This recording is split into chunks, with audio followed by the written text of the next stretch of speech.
နောက်ပိတ်3လုံးခွန်ဒါ1ခွန်8ပေါ့နော်1ခွန်8ကနေစပြီးတော့ထိုင်ဖြစ်စီစေခွဲပေါ့နော်1ခွန်8နေကြရဲ့ရင်ပေါ့ဥပမာထိပ်စီ3လုံးခွန်လေတိုင်း3လုံးခွန်နောက်ပိတ်3လုံးခွန်ဒါ1ခွန်8ပေါ့နော်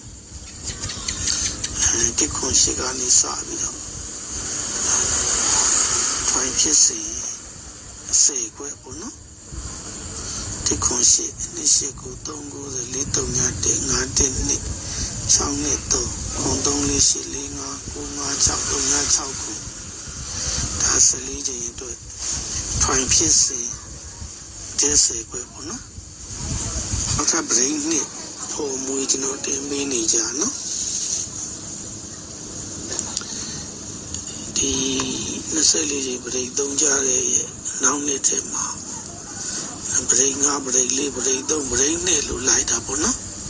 break 5နဲ့စလိုက်တာပေါ့ break 5လည်းတကွင်နဲ့ကြာတာနော်ဘယ်လိုကြာတော့ဆိုဒီထိတ်ကပေါ့နော်ရှေ့ကဒီခွန်ထိတ်နဲ့3ထိတ်က3ည2ထိတ်နဲ့10ပိတ်က3ညဆိုပြီးတော့ပရိငါတဲတကွက်ချင်နော်14ချိန်ပရိ3လို့ကျသူ့ရဲ့နောင်နဲ့မှာပေါ့နော်ပရိ4ရတစ်ချိန်နဲ့ပဲကြာတာ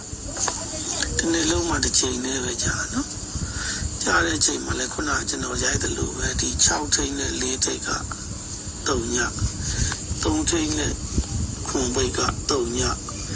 ပရိတ်4ဆိုတော့4 3ခွန်တဲတကွက်သေးပြီနော်ပရိတ်3လို့ကြာသူ့ရဲ့နောင်ထဲမှာ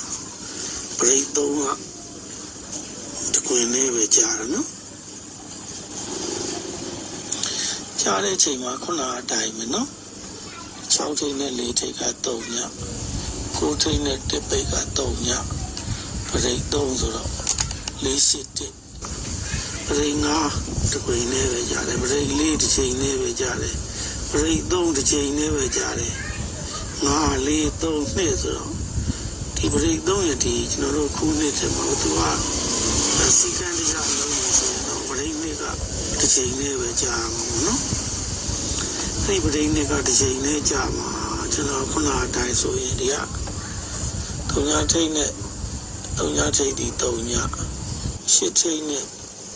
2ပိတ်ဒီ3ညပရိတ်2ဆိုတော့3ည2ဒီချိန်မှာမြတ်ကြရင်3ည3ည